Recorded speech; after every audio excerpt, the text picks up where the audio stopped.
অস্ট্রাক অস্ত্র মামলার শুনানি চলছে। এই অস্ত্র মামলার যাকে প্রধান আসামি করা হয়েছিল জনাব লুৎফুজ্জামান বাবর, তার পক্ষে আজকে যুক্তিতর্ক উপস্থাপন করা হয়েছে। এই যুক্তিতর্কের প্রণিধানযোগ্য বিষয়গুলোর মধ্যে প্রথমটি হলো যে লুৎফুজ্জামান বাবর মূলত এই মামলার আসামি ছিলেন না। এই মামলার ২৮টি সাক্ষী হয়ে যাওয়ার পরে পুনরায় তদন্ত করার জন্য একটি নির্দেশনা দেওয়া হয়। ২১ আগস্টের মামলার মতো পুনরায় তদন্ত করা হয় এবং ওই তদন্তের মাধ্যমে লুৎফুজ্জামান বাবর সহ ১১ জনকে নতুন করে আসামি করা হয়। ওই আসামির তালিকায় জনাব লুৎফুজ্জামান বাবরকে নিম্ন আদালতে ট্রায়াল করে ৫৩ জন সাক্ষী নিয়ে ফাঁসি দেওয়া হয়। তার এগেনস্টে আমরা প্রথম যুক্তি উপস্থাপন করেছি যে এইভাবে মামলা চলা অবস্থায় ২৮ জন সাক্ষী শেষ হয়ে যাওয়ার পর যে তদন্তের আদেশ দেওয়া হয়েছে এটি আইনানুগভাবে করা হয়নি, এটি বেআইনি হয়েছে। দ্বিতীয়ত আর্গুমেন্ট হলো তার বিরুদ্ধে সরাসরি কোনো এভিডেন্স নাই, কোনো সাক্ষী নাই, কোনো দেখা সাক্ষী নাই, কোনো সরাসরি তার সঙ্গে এভিডেন্সে জড়ানো পারে এই ধরনের কোনো সাক্ষ্য প্রমাণ রাষ্ট্রপক্ষ হাজির করতে পারেনি।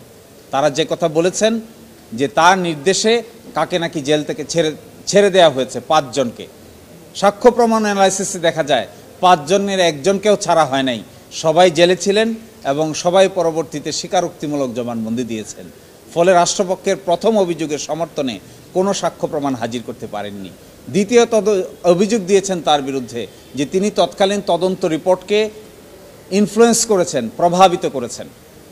এই ব্যাপারে তদন্ত কমিটির যে সভাপতি ছিলেন তখনকার সচিব জনাব ফারুক আহমেদ এবং যে সদস্য সচিব ছিলেন তদন্ত কমিটির, তারা পরস্পর বিপরীত ধর্মী বক্তব্য দিয়েছেন। একজন আরেকজনের বিরুদ্ধে বক্তব্য দিয়েছেন।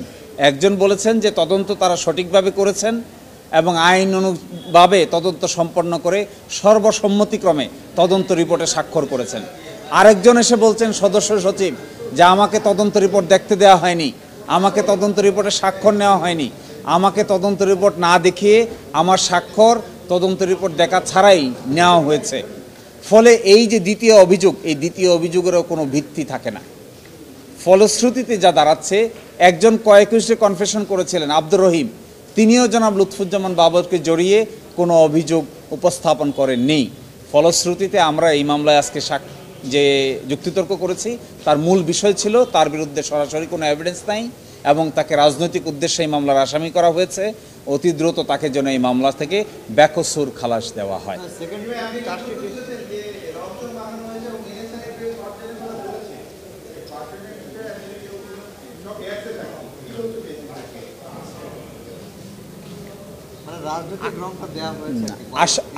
আশ্চর্য বিষয় হলো একজন মানুষকে কিংবা কতিপয় মানুষকে একটি ক্রিমিনাল মামলায় জড়ানোর জন্য ক্রিমিনাল জুরিসপ্রুডেন্সের ৪০০ বছরের ইতিহাসেই চেঞ্জ করে দিতে হচ্ছে।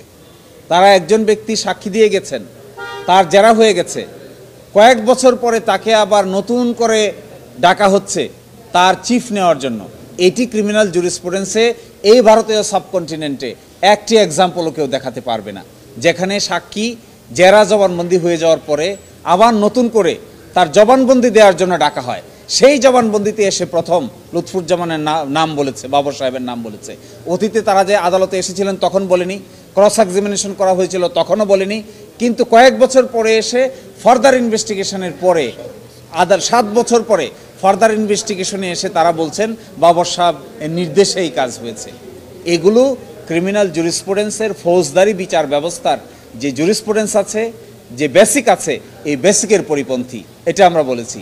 এখন রাজনৈতিক উদ্দেশ্যে যদি কোনো মামলা পরিচালনা করা হয়, আজও হয়, অতীতেও হয়, তাহলে তার সুনির্দিষ্ট তথ্য প্রমাণ ছাড়া আমরা রাজনৈতিক ব্যক্তিবর্গকে দোষারোপ করার জন্যই এই সমস্ত মামলার মূল মোটিভ থাকে।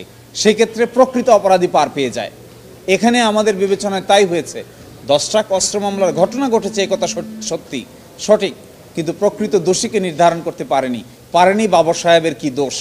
ফলে আমরা তার বেকসুর খালাস দাবি করেছি আদালতের সামনে। আমরা আশা করি এই রায় যখন হবে তখন জনাব লুৎফুজ্জামান বাবর এই মামলা থেকে বেকসুর খালাস পাবেন, এটা আমরা প্রত্যাশা করি।